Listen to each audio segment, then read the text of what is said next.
days seem sometimes as if they'll never end. Sun takes its heels to taunt you, but after sunlit days, one thing stays the same, rises the moon. Bienvenidos a Salvaguarda, buenas tardes. El día de hoy tenemos un invitado muy especial, el licenciado Alberto Cortés Silva. Bueno, el día de hoy hablaremos sobre un tema que la sociedad suele cubrir con un manto de silencio, pero es muy importante que abordemos pues antes que nada, muchísimas gracias por brindarme el espacio, claro, por el tiempo aquí en el programa y más que nada por el tema que se va a abordar hoy, el día de hoy, ya que no es cualquier tema, no venimos charcoto, contar experiencias personales, algo así, sino venimos a hablar de un tema más fuerte y más serios, que nos están haciendo ruido, pero que pues al final el silencio invade, pero ya es hora de quitarse el cierre de la boca, es hora de quitarse la venda de los ojos, de hablarlo, de comunicarlo, de expresarlo y sobre todo evitarlo y hacer algo, empezar a actuar. Y pues bueno, como ya había comentado, hoy vamos a hablar sobre lo que es el ASI, que es abuso sexual infantil. Nos vamos a basar el día de hoy en lo que es en el manual de abuso infantil. Y pues bueno, vamos a continuar con este programa y pues bueno, porque quiero hablar de un tema que ya hay muchas personas desde este ámbito que ya están hartos, que han callado, que han sufrido, que han vivido. Y es el momento de poner las cartas sobre la mesa, de actuar, pero sobre todo de escuchar y de hablarlo. Porque si no se habla, si no se escucha, si no se atiende y si no se pone el problema en la mesa o se pone la circunstancia que está pasando, pues no hay nada que hacer, ¿no? Entonces hay que hablarlo desde primera instancia, abordar el tema, que es el abuso sexual infantil. Está un poco fuerte, ¿eh? Está fuerte el tema. Excelente. O sea, no es cualquier cosa. Entonces, empecemos por lo básico y por lo más complejo. Claro. ¿Qué defines al manual del abuso? Pues mira, hoy vamos a hablar lo que es el manual del abuso, que es algo tajante, más sin embargo, las siglas, porque vamos a manejarlo como siglas ASI, abuso sexual infantil, que es el abuso de poder, ¿vale? Es un abuso de poder en realidad. ¿A ti qué te suena con abuso? Abuso, es que es demasiado complicado porque un abuso no solamente... Hemos tenido esta idea errónea que pensamos o decimos que el abuso solamente es de contacto físico. Y no, el abuso puede surgir de muchas otras maneras. Así es. Como tú lo acabas de decir, el abuso puede presentarse de muchas maneras, como la violencia es un derivado, ya sea que sea físico, sea incluso verbal, no puede ser físico, no puede ser algo visible, algo que te marque tu cuerpo, sino también puede ser algo que marque tu estado emocional, tu persona como ser individuo, como ser existencial, te puede marcar desde aquí. Ya no hablamos de la piel, ya hablamos de algo de aquí que te va a marcar porque es un abuso emocional, es un abuso, es una violencia psicológica. Entonces, pues mira, como ya te había mencionado, el abuso, esto implica poder, pero no se trata de solamente el deseo sexual como tal, ¿no? Como otros temas que anteriormente en otro podcast estábamos hablando con el locutor, estábamos abordando el tema de lo que era la pedofilia. Estábamos hablando de muchas parafilias, pero hablamos en un especial que era lo de la pedofilia. Igual es un tema muy, muy fuerte, en ese sí es como tal, la pedofilia es una parafilia, la cual filia significa amor, afecto, atracción, amor o afecto por hacer alguna actividad, que ya lo que es pedófilo, que ya es pedo, de filia, pedo significa niños, ¿no? O sea, amor hacia los niños, ¿vale? Entonces, aquí no solamente se trata de ese deseo sexual, sino es en el sentido adulto, ¿no? Del deseo de sexo del adulto hacia el niño, sino es algo más cognitivo, más psicológico, porque es más como la imposición del adulto, es como querer tener esa jerarquía, ese poder. Ese es el abuso infantil, porque también aquí vamos a tocar algo que se define como cualquier interacción entre un menor y un adulto, o incluso un menor con otro menor, pero teniendo igual esa jerarquía de poder, ¿vale? O sea, un niño, no sé, de 6 años sobre el poder de tenerlo sobre alguien de 5, ¿no? O incluso de su misma edad, pero al final de cuentas ese poder, ¿vale? Ese abuso de poder. Como yo creo que día a día lo vivimos con nuestras autoridades, algo así, pero en cuestión de infantes, sexual, eso es ese es el tema que vamos a tocar y eso es como la derivación, ¿vale? Claro, y justo que es muy peligroso, ¿no? Esto que dicen, el abusador se puede justificar, ¿no? Diciendo, no, es que es una especie de amor hacia el niño, ¿no? Es que yo quiero al niño y no dijo que no, o no se negó a, pero pues es justamente esto que a lo mejor el niño se va a sentir débil o pues sí, ¿no? Como que siente que va a sentir que algo no está bien, ¿no? Y justamente esta persona que debe de ser más grande para poder tener este abuso, ¿no? O simplemente pues de la edad como tú me lo comentas, que es justamente como el poder, ¿no? De querer sentir que domina a la persona, ¿no? Efectivamente, como te decía, eso conlleva al igual una gratificación sexual. Este abuso de poder conlleva obviamente va atado de muchos cabos. Y al final el resultado tenemos como gratificación sexual. En esto, como tú dices, no siempre... El abuso no siempre conlleva, como te ha dicho, el contacto físico. Se puede ver presentado en dos maneras, que es el que es con contacto, ya sea directo, como sea la penetración, tocamientos, acaricias, todo ese tipo de cosas, ¿no? Algo ya más directo. Eso es lo que sería como el abuso de contacto. El abuso sin contacto, que por la otra parte te había mencionado, es más el exhibicionismo, la pornografía infantil, proposiciones verbales, insinuaciones, etcétera, ¿no? Es algo como que más indirectamente, por así decirlo, pero al final del día pues está muy marcado, ¿no? Obviamente esa irregularidad, pues esa falta a la moral, ¿no? Vaya. Y que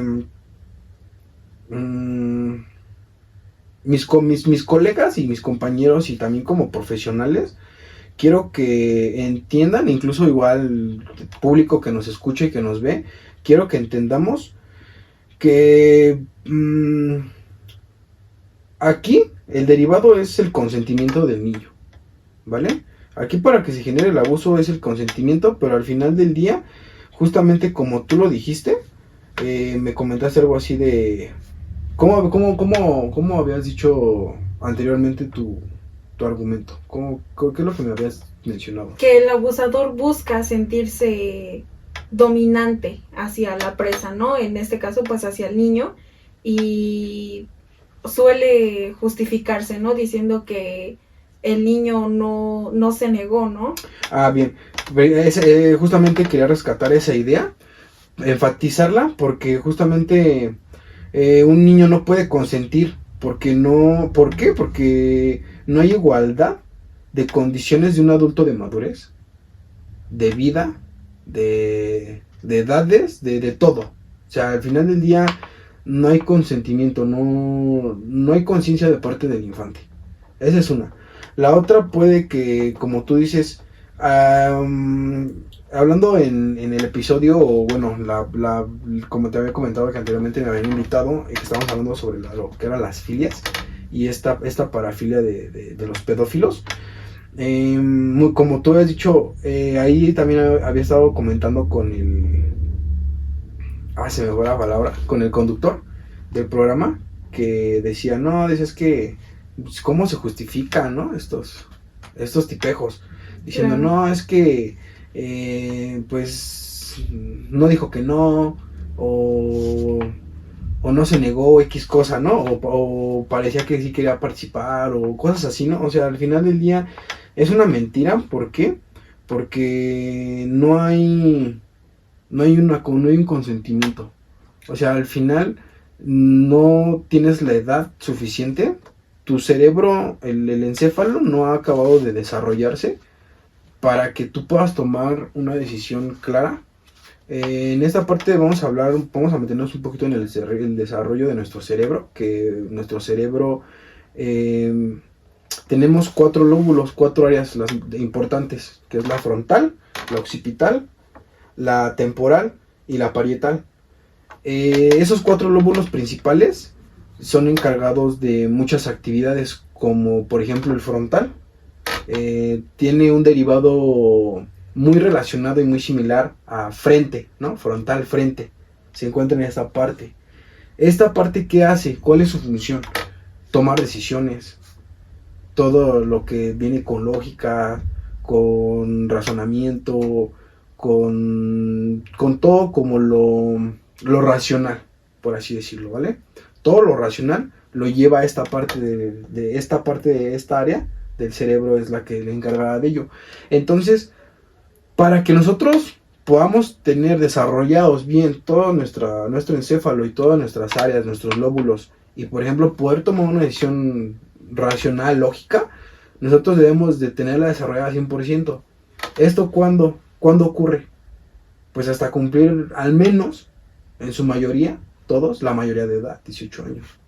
Es cuando es un aproximado igual en el que el ser humano termina su desarrollo, termina su crecimiento, y es el momento en el cual ya se podría decir que ya son aptos para cualquier situación, ¿no? Para cualquier situación, para cualquier toma de decisiones, para todo. Por eso es que pues entra ahí un poquito, vamos a meternos ahí un poquito entre lo de la legalización y cosas así, ¿no? Que por eso a los 18 pues ya puedes votar, puedes hacer esto, puedes hacer lo otro, porque ya tienes un nivel de conciencia y de madurez al menos, ya debes de abarcarlo para justamente saber qué es bueno, qué es malo, o ya no hablemos de bien y mal, hablemos de qué te perjudica, qué te beneficia, qué te va a herir, qué te va a hacer bien.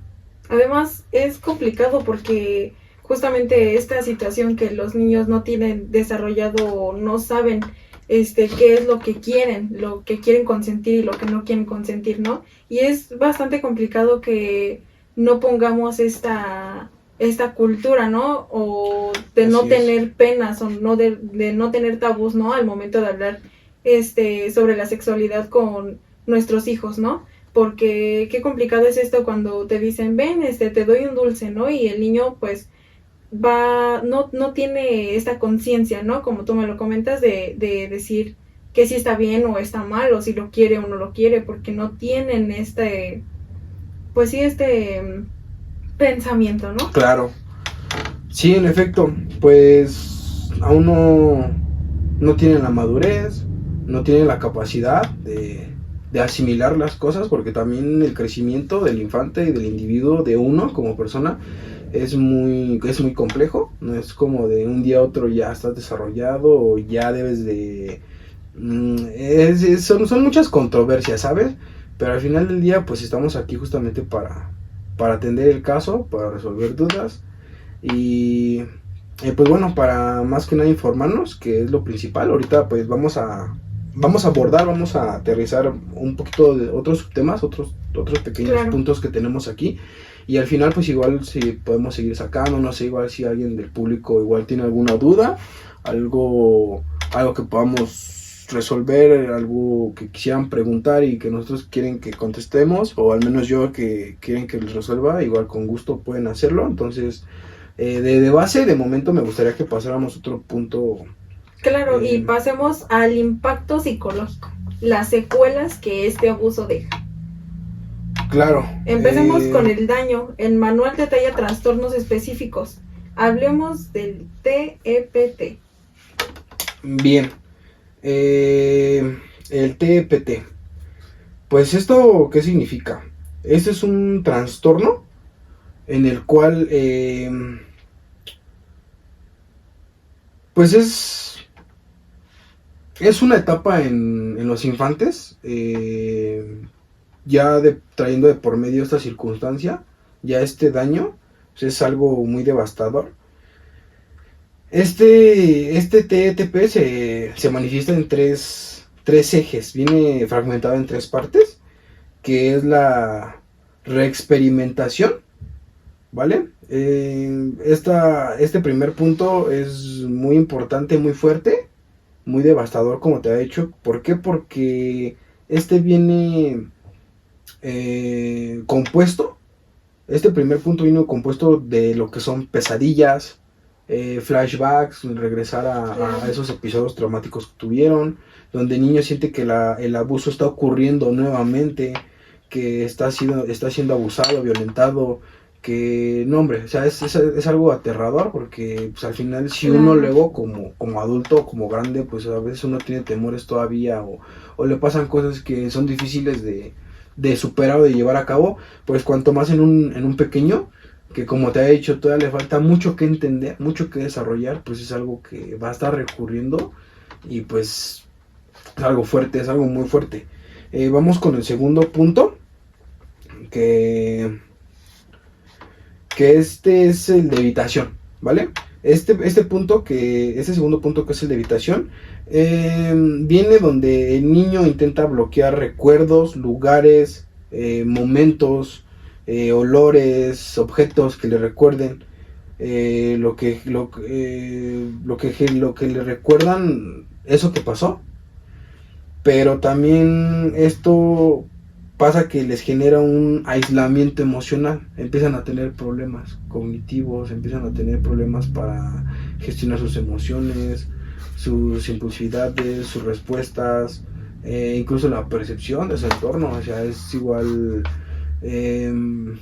muy distorsionado. O sea, claro, y qué complicado, ¿no? Porque justamente a un niño puede desarrollar problemas de impulsividad, ¿no? Como ser muy impulsivo, ¿no? Por esta situación, o puede ser contradictorio, ¿no? Que este niño se vuelva más cerrado y justamente que ya no sepa o no quiera experimentar, ¿no? Así es, efectivamente. Pues esto lo que va a ocasionar es, como tú dices, irnos a dos extremos, negativo, positivo, ¿no? Al final del día debemos de estar todos equilibrados en todos nuestros ámbitos, pero aquí o definitivamente se vuelve muy impulsivo, no va a controlar sus emociones, se va a volver una persona muy... ¿Cómo podría decirlo? ¿Cuál sería la palabra? Pues muy explosiva, va a ser incluso hasta a lo mejor va a empezar a tener trastornos, va a detonar muchísimas cosas. Pero por otro lado negativo, puede que ese aislamiento le genere muchísima soledad, tristeza, el no querer estar con nadie, el evitar personas, miedos, ansiedad, todo eso. O sea, va a haber un caos completo en su estado emocional. Y bueno, y por último tenemos lo que es la hiperactivación. Esto quiere decir que están siempre alerta, o sea, siempre están como en un estado paranoico, un estado como de pues estar siempre cuidándose, ¿no? Claro, un ruido, un olor, algo que les recuerde, ¿no? A lo que vivieron, un tono de voz, incluso, un tono similar de voz que tengan, rapidísimo lo va a alertar y inmediatamente se va a notar esa manifestación de intranquilidad, de que algo no está bien, de que algo no estuvo bien. Va a disparar una crisis de pánico y esto pues va a desencadenar obviamente muchísimos más factores negativos en él. Claro, y yo te quería preguntar, bueno, porque justamente el primer punto que tocábamos era que las pesadillas, ¿no? En estos infantes, y yo te quería preguntar, bueno, es que el abuso sexual infantil ocurre antes de los 13 años, ¿no? Ajá. Y entonces yo te quería preguntar como, bueno, esta situación difícil, ¿no? Que algunos infantes pueden seguir haciéndose del baño en la cama justo por esta situación, ¿no? Y que algunas mamás suelen juzgar, ¿no? A lo mejor de que acción sigue sucediendo, ¿no? Como el que se esté haciendo del baño en la cama, pero justamente es porque no estamos poniendo como la suficiente atención, ¿no? Como para saber que hay un abuso de por medio. Sí, pues es algo igual muy controversial, es algo que, pues sí, es algo que nos causa conflicto y nos hace ruido a todos porque como tú dices, hay personas o hay padres de familia que pues saben llevar a cabo su relación, sus vínculos familiares muy positivamente, muy exitosamente, fluidos, adecuados, ¿no? Pero hay otras personas que como tú lo mencionas, no lo pueden digerir de la misma manera. Claro. O sea, está en la paciencia, está en la personalidad del padre, madre, de ese padre de familia, en el cual pues no se va a tomar la importancia, no se va a tomar el tiempo más bien como de saber qué pasa. Claro. O sea, al final solamente va a ser como el de, ya te veniste otra vez, niño, y no entiendes, o que no aprendes, ¿no? Pero es muy importante todos los que nos están escuchando y nos están viendo, que se tomen un momento, que realmente se detengan a analizar, a preguntarse.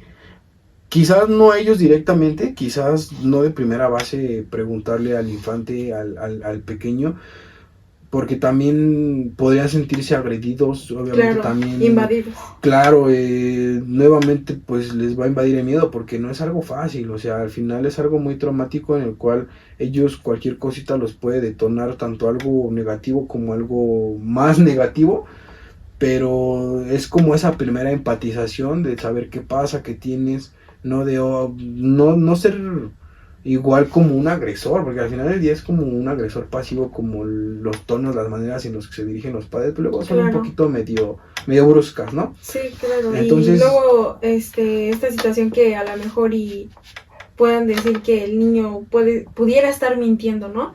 Pero qué peligroso es esto que a veces, justo como lo comentaba aquí Alberto, tenemos que poner muchísima atención porque ya que estos abusos suelen ocurrir del entorno más cercano que tienes a tu hijo. Entonces es de suma importancia que tomemos como esas medidas, que conozcamos bien a las personas con las que dejamos a los niños, porque qué controversial es que a la persona que a lo mejor le tenemos más confianza para cuidar a nuestro hijo es el abusador de... Sí, precisamente aquí vienen esto, pues hay veces que pues no lo espera, ¿no? El padre, que no se espera la situación o que igual no esperas que ocurra de la persona que menos lo esperabas, ¿no? Que más confianza le tenías y todo eso ocurre. O sea, son muchas cosas, ¿no? Son muchas cosas lo que viene. Pero bueno, de primera instancia, como estábamos hablando sobre las pesadillas, sobre el sueño, y también aquí vamos a abarcar el punto de la alimentación, porque igual el manual no solo destaca las alteraciones del sueño como tal, no es solo no dormir, no es solo la rebeldía de no quiero dormir, de me voy a hacer del baño en la cama, cosas así, ¿no? Como lo mencionamos anteriormente, de esos como berrinches, ¿no? A lo mejor algunos padres tomarán como berrinches, claro, pero no se detienen, como te decía, a analizar, a pensar, a preguntar un poco. Y pues bueno, aquí es donde invade el terror nocturno, donde el miedo a la oscuridad comienza a atormentar, empieza con esa ansiedad, empieza esa angustia. ¿Por qué? Porque el acechor, porque el agresor, porque la persona que hirió a la víctima, pues tal vez solía moverse o actuar o desplazarse en esos ambientes o en ese tipo de ambiente. Entonces obviamente es lo que le va a generar, como habíamos mencionado anteriormente, el hecho de de no tener ese control en la noche, ¿no? Por así decirlo. Al final del día, como te dije, si hay una alteración consciente o despierto de alteración de emociones, pues cuando más en la noche va a haber un desequilibrio, Claro. algo que no van a poder controlar, ¿no? Y de esta manera, esto de lo de la alimentación, ¿cómo se vincularía con esta situación? pues, ¿cómo te puedo decir? ¿Por dónde me desgloso? Es como una forma de control, ¿vale? Es como cuando el niño siente que no tiene control sobre su cuerpo por el abuso, por lo que vivió. Entonces intenta controlarlo a través de la comida. Como no tuvo un control como tal en una situación, en la situación que tuvo, porque obviamente aquí el controlador o el abuso, el que tuvo el poder fue el agresor, él no lo tuvo, entonces él, ¿qué va a querer hacerlo? Pues va a querer como canalizar eso que le está pasando, como quererlo compensar de alguna manera, ¿vale? Entonces, ¿qué es lo que va a pasar? Va a intentar controlarlo a través de comida, ¿vale? El manual lo que hace es que asocia la bulimia y otros desórdenes como una manifestación de la culpa y el asco hacia uno mismo. ¿Por qué? Pues porque causó desagrado, causó muchas cosas negativas, muchas cosas desagradables, y obviamente va a haber como una manera cognitiva de que de ahí lo pueda como compensar, como equilibrarlo, como justamente tratar de buscar sentirse bien de esa manera. Claro. Y así es como se desatan, pues como te decía, o sea, al final del día una acción, una situación va a desatar más. Una va a irse con la otra y después a la otra, y no nada más es solo de una cosa. O sea, va a desatar muchas cosas porque al final todo va de la mano y como te dije, tenemos muchas partes en el cerebro, una está conectada con la otra, como te había comentado, te recuerdas de lo de la parte frontal. Claro, sí. La parte occipital es la de atrás. ¿Qué es la occipital? La occipital se encarga de la visión, la recepción de estímulos visuales, de todo. Entonces, ¿qué va a pasar si para tomar una decisión no ves o no tienes la capacidad de gestionar lo que está entrando visualmente? Pues no vas a tomar una decisión. Entonces, si por la primera parte que va a pasar no es algo que está haciendo un proceso adecuado, obviamente va a pasar ya sea de lleno o va a pasar incompleto. ¿Y qué va a pasar con esa toma de decisión? No se va a poder lograr satisfactoriamente.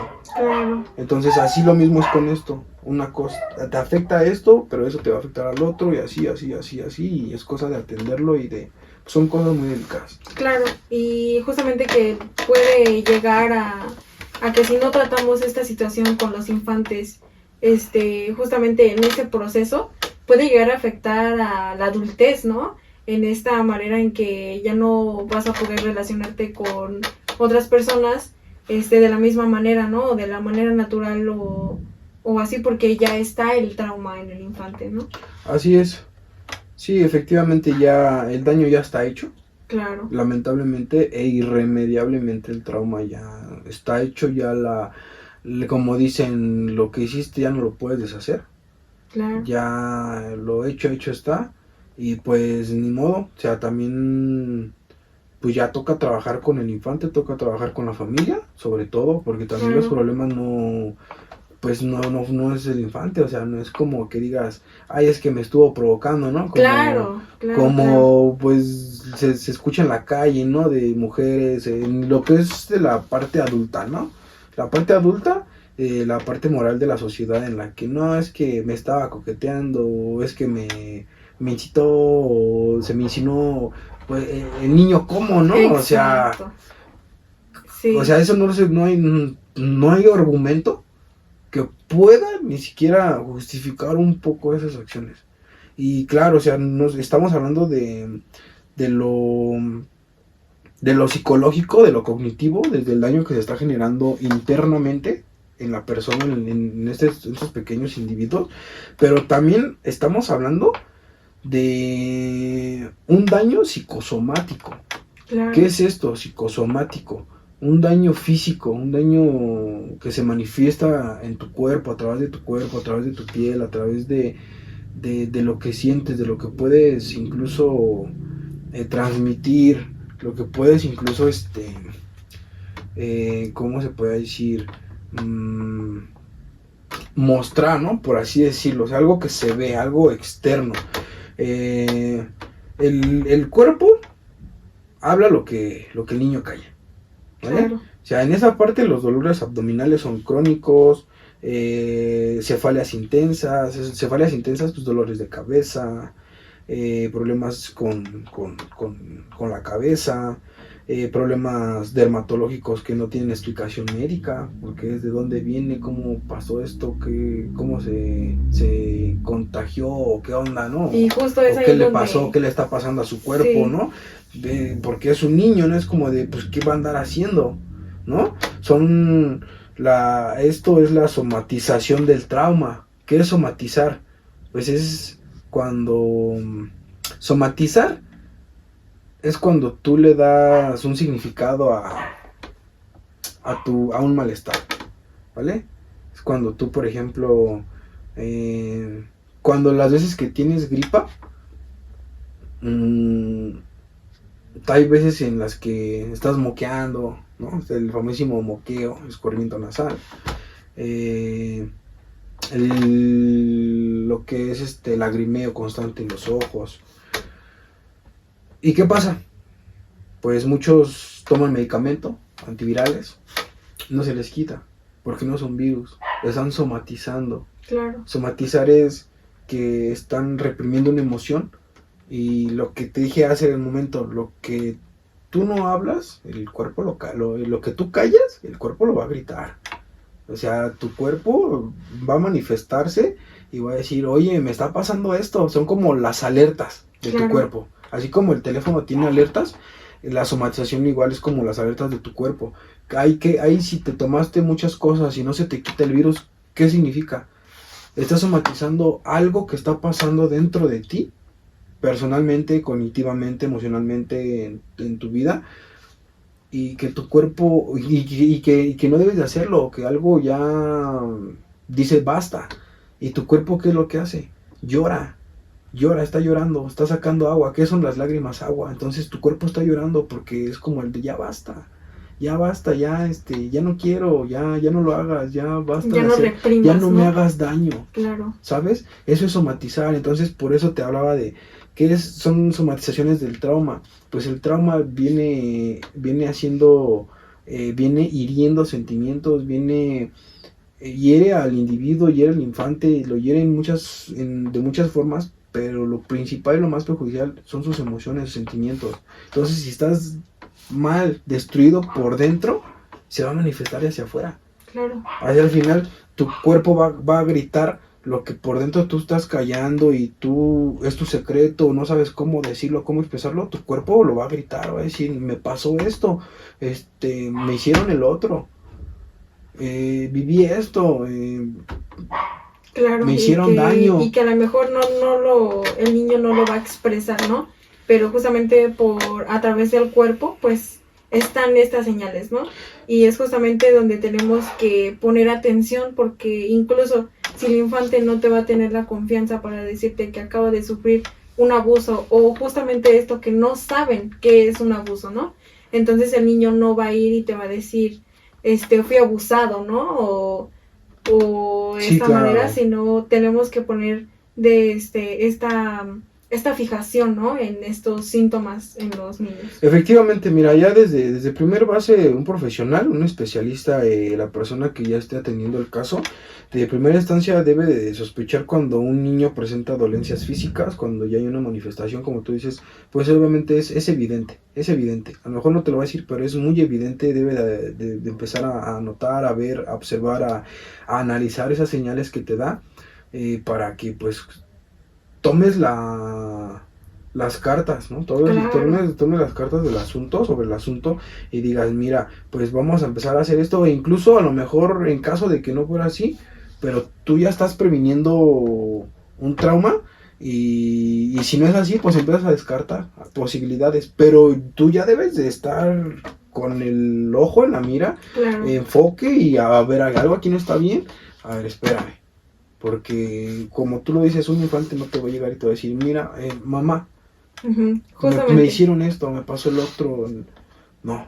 Claro, y bueno, y justamente con lo que me comentas, Alberto, pasemos al otro punto, los 3 niveles de prevención. Mencióname o compártenos esta prevención primaria. Bien, bueno, como tú lo dijiste, son tres niveles de prevención. Vamos a hablar sobre la primera, que es la de prevención primaria, que esta viene derivada de lo que es la educación y empoderamiento. Esta primera es la base, que se trata de educar antes de que pase algo, ¿vale? Se trata de informar, se trata de prevenir, como ya lo hemos estado hablando, de enseñar al niño que su cuerpo es territorio privado, Claro. de que aquí no se toca, dónde sí, dónde no, dónde te pueden ver, dónde no te pueden ver, quién te puede ver, quién no te puede ver, obviamente nadie, pero es como el de qué sí y qué no, empezarles a hacerle señalamiento y esa enfatización en qué es bueno, qué es malo, qué es correcto, qué es incorrecto, qué está bien que les hagan, qué está mal que les hagan o que los induzcan, ¿no? Que los inciten, Claro. o que les quieran como endulzar el oído de, oye, mira, te dicen esto, no, tú di que no o X cosa, ¿no? Pues sí, es justamente esa educación sexual incluso, porque ya es una educación sexual que se debe impartir desde pequeños. Ahorita ya estamos hablando de que en esta actualidad ya son temas un poquito más abiertos, ya se pueden tratar. Claro. Ya hay más maneras de cómo llevarlo a cabo, de cómo expresarlo, de cómo compartirlo, transmitirlo. Todavía antes estaba un poquito más Sí. tabúes de que pues, no, eso no. Las religiones, ¿no? Creencias. Eso es malo, o se te va a caer, sesgos. o empiezas a hablar algo y son cosas del diablo, Sí, y sí, cosas sí, así, claro. ¿no? Aquí ya no, aquí ya de primera base tenemos que poner instancia, porque también ya en la actualidad, pues, la sociedad ya es muy diferente, Claro. ya hay muchos cambios, entonces el manual sugiere programas escolares donde se trabaje la asertividad, el derecho a decir no, incluso a un adulto, incluso a jerarquías, como por ejemplo abuelos, tíos, que el vecino, que alguien nada más porque es mayor, no, o sea, también hay límites. Claro. O sea, también hay límites, también es de decirle no, el por qué y ese respetar ese espacio del infante y respetar ese espacio como persona, como ser individuo, eliminar la idea de que hay que obedecer a los adultos siempre en todo. Eso es algo que igual yo desde muy pequeño como que siempre fue el de por qué. Te voy a compartir algo que incluso hace un tiempo, hace ya unos ayeres, Claro. en clases, hablábamos de límites, de espacio, de territorio, de tú como persona, como individuo, de saber decir que no y en qué momento. Poniéndote como ejemplo, no sé si a ti en tu caso, en algún momento de tu vida te llegó a pasar de saluda de beso a tu tío o a tu tía, porque es tu tío, porque es tu tía. Uh-huh.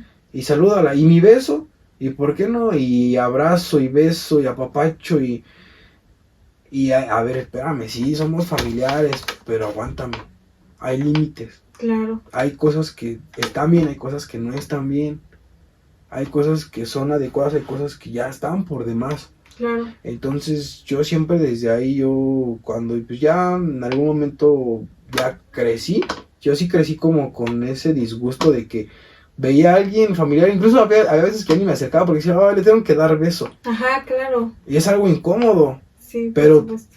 Te arraigan los padres, o sea, esto como te digo viene desde mucho atrás, ¿no? O sea, no nada más de un día a otro así, sino que esto viene arraigado de muchas cosas, incluso desde la cultura. Claro, y qué importante viene siendo ese tema, porque justamente no por ser tu familia, ¿no?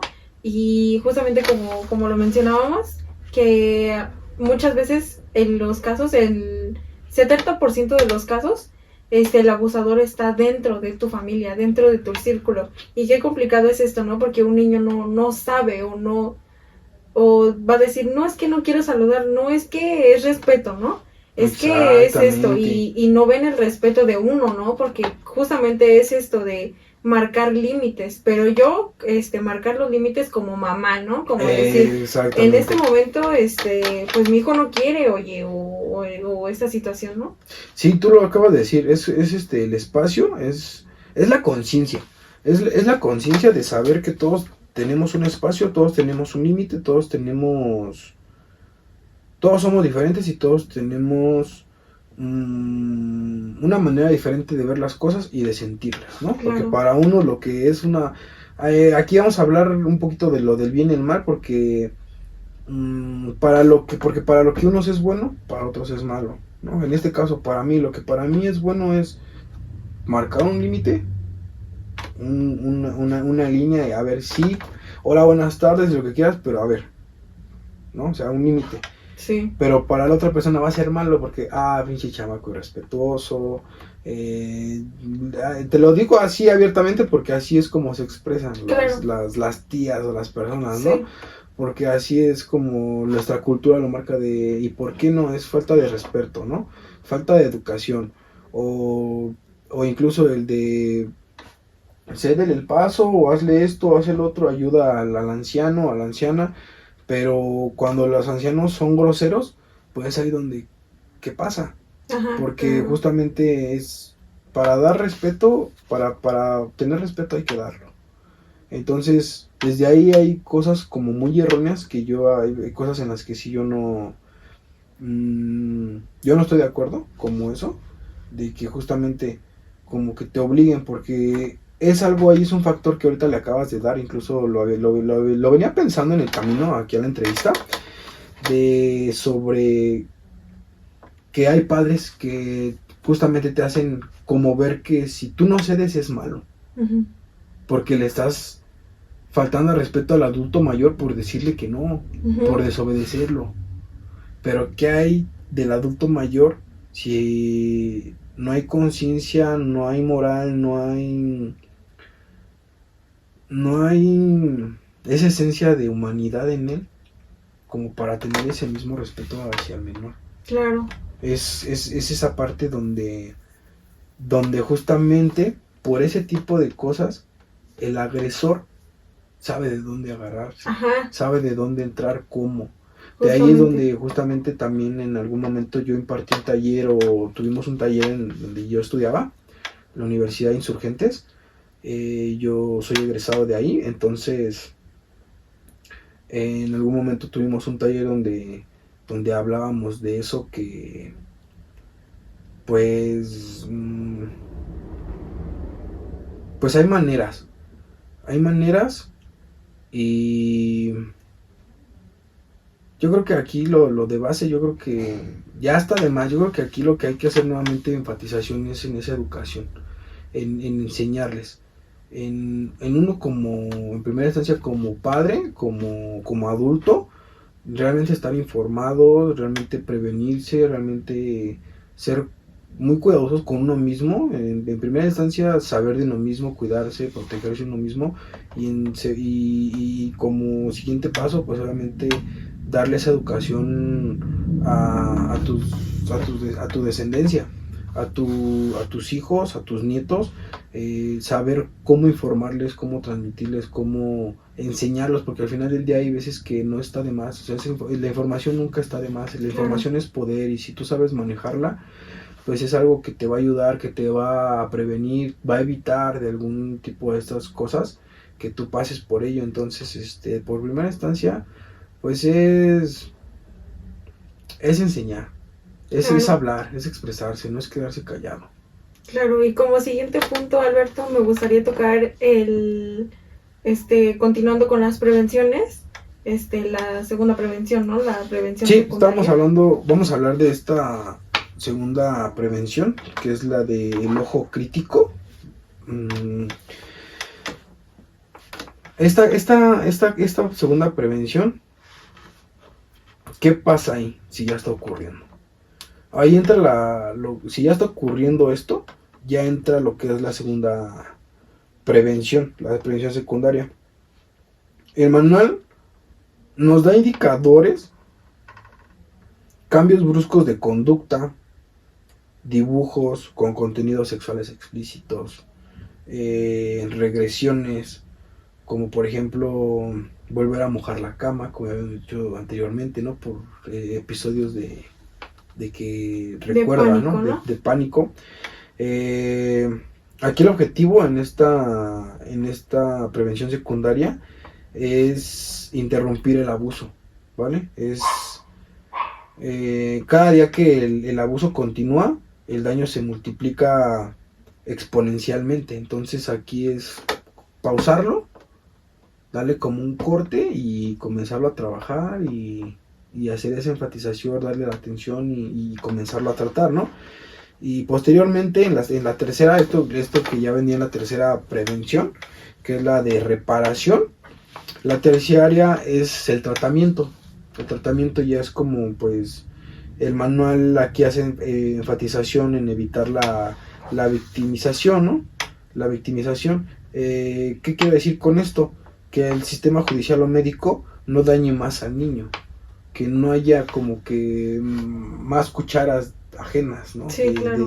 Que no le muevan más, porque pues esto es algo delicado, terrible, es un caos, ¿no? Entonces necesitamos terapias especializadas para que ese niño deje de sentirse dañado, sucio, mal, y pueda integrar la experiencia sin que ésta defina toda su vida. O sea, al final debe de tratarse, debe de llevarse a cabo, de trabajarse. ¿Para qué? Pues para que pueda tener una vida, pues, normal. claro. Bueno, y me encantaría pasar a las estrategias profesionales. Las 3 estrategias claves para el abuso sexual infantil. Bien, pues mira, en estas estrategias que nos muestra Save the Children, el manual,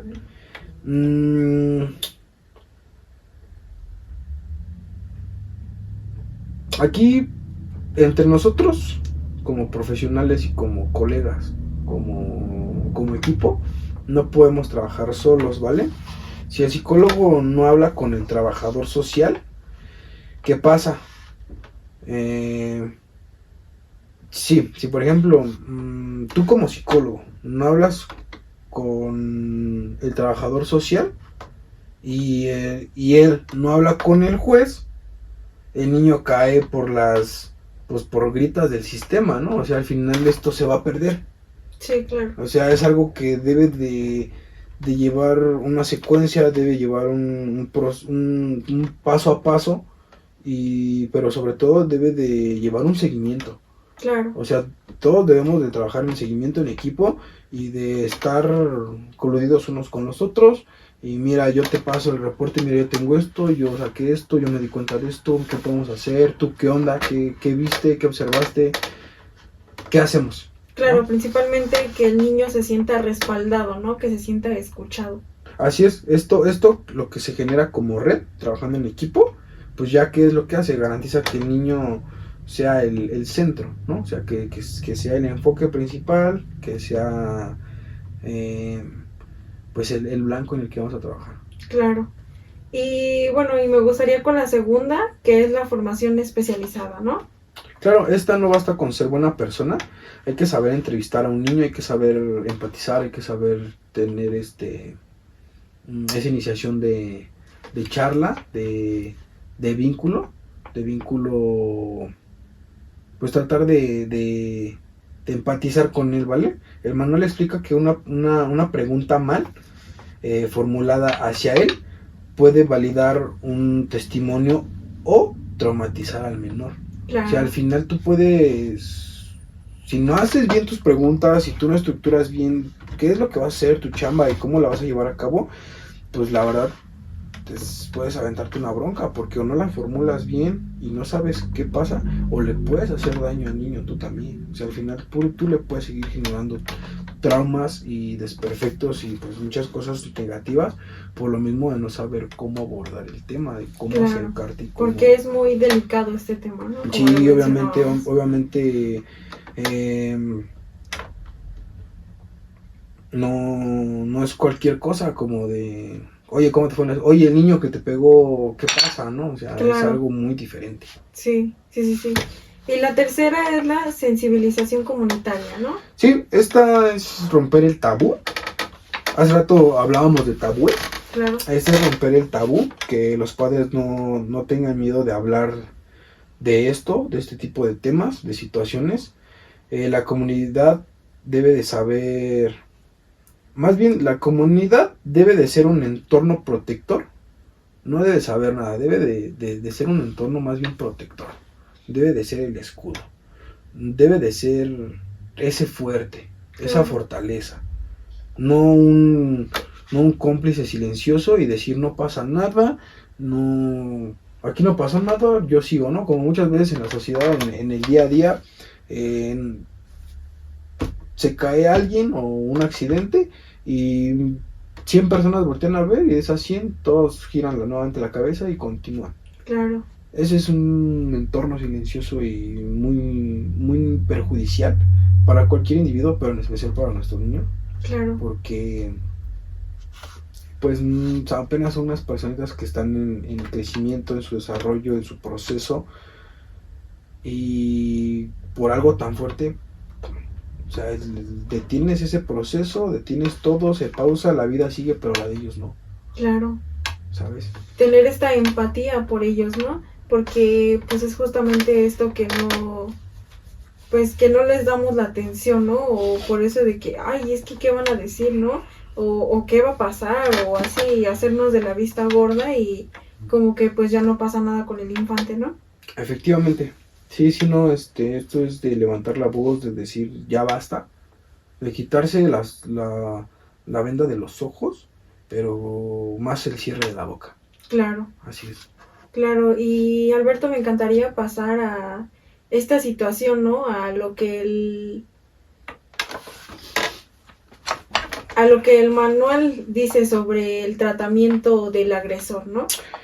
Bien, pues el manual como tal no busca el perdón, no busca como que el remordimiento. Claro, Aquí lo que buscamos como tal, o el objetivo es buscar la seguridad, ¿vale?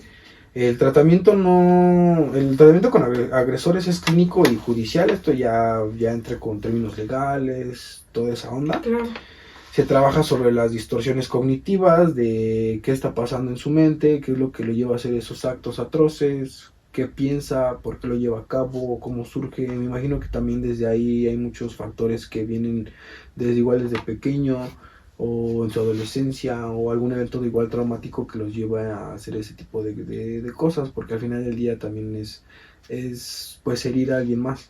claro. Bueno, y me comentas que una distorsión cognitiva, ¿no? ¿Qué es una distorsión cognitiva en este contexto? Bueno, una distorsión cognitiva son las mentiras que el agresor se dice a sí mismo, ¿vale?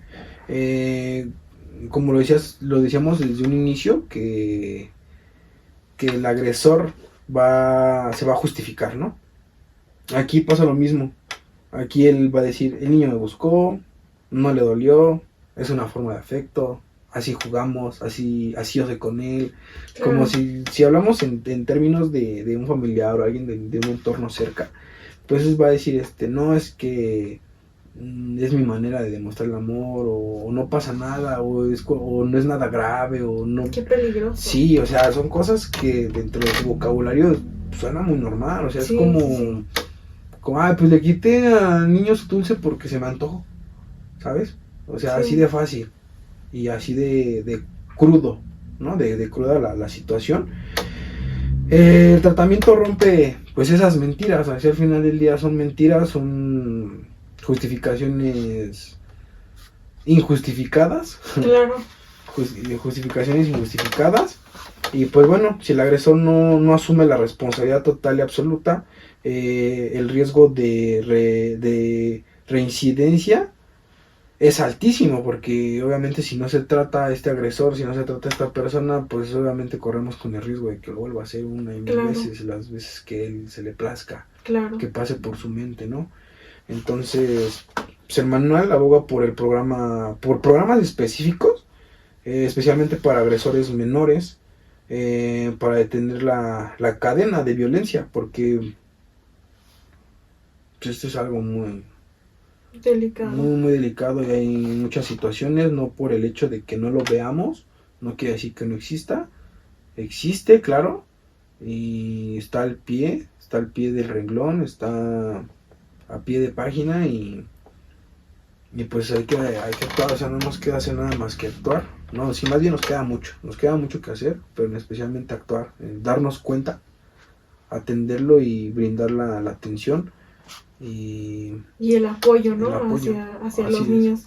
Bueno, y a esta gente que nos está viendo los invitamos a que tengan este cuidado, ¿no? Esta educación de enseñarles a los niños qué es lo que tienen que permitir, ¿no? Lo que pueden permitir y que está bien decir que no y que pues muchas veces no quiere decir o tener esto en cuenta, ¿no? Que muchas veces el no es una falta de respeto, ¿no? Sino un límite.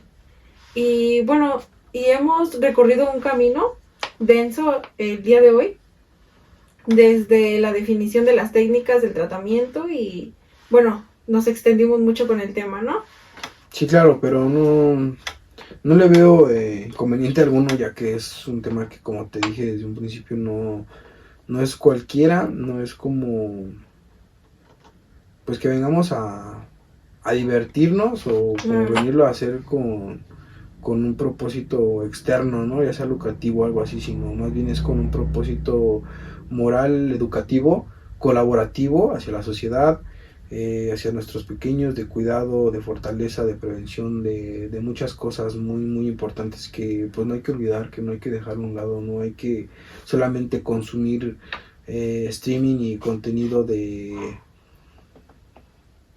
pues para distracción o para entretenimiento, sino también contenido de informativo, que nos ayude, que nos aporte, que nos dé y que también nosotros podamos aportar algo más sin en cambio. Y pues sin más que decir, a mí me gustaría cerrar pues esta entrevista y este espacio que me brindaste con un mensaje del manual del abuso sexual. Entonces, pues es un poquito, es un pequeño texto, me gustaría compartírselos. Dice algo así: el abuso sexual es prevenible, no es una catástrofe natural, es una conducta humana y como tal puede ser detectada y frenada si los adultos dejamos de mirar hacia otro lado. Así que, pues para todos los que nos escuchan, para todos los que nos están oyendo, padres en casa, papás, mamás, tíos, incluso pues que igual se hacen cargo de sus sobrinos, que en este momento pues son padres para ellos, los abuelos, esas personas tutores, por así decirlo, y personas que realmente están a cargo de esos pequeños, pues les hace una invitación de que tengan más cuidado, que tengan más atención, que prevengan ese tipo de cosas, que no dejen pasar desapercibido por caso omiso cualquier señal, así sea la mínima. Pues es mejor que la descarten a que vaya siendo un cúmulo que después los lleve a una situación desenfrenada, descarrilada, donde ya sea tarde. Es mejor decir ahora no, a después hubiera, si hubiera hecho, si me hubiera dado cuenta, si lo hubiera hecho, si lo hubiera creído, pues mejor dejemos el hubiera a un lado y mejor sea el ahora, el qué pasa, qué tienes, qué necesitas, qué ocupas, todo bien, tener esa empatía, ese acercamiento, esa comunicación y más que nada pues esa forma de poder acercarse a esos pequeños, de protegerlos, porque al final pues son una parte de nosotros, son una parte que apenas están creciendo, que apenas están desarrollando, que apenas comienzan en este mundo tan tan cambiante constantemente, por Claro. así decirlo. Y pues hay que hacer un mundo mejor para ellos porque al final ellos son los que se van a quedar aquí, ellos son los que siguen, ellos son los que van a seguir dando frutos. Y pues no nos queda más que apoyarlos, cuidarlos, protegerlos, educarlos, enseñarles, darles y estar para ellos. Claro. Pues muchísimas gracias, Alberto, por acompañarnos el día de hoy y por profundizar este tema con nosotros. Bueno, y los invitamos a leer el manual completo de Save the Children, disponible en todas las plataformas oficiales. La protección de la infancia empieza con la información. Bueno, como lo comentábamos, la información es poder, ¿no? Así es. Y esto fue Salvaguarda. Hasta el próximo episodio. Muchísimas gracias. Gracias, nos estamos viendo. When you try your best but you don't succeed, when you get what you want but not what you need,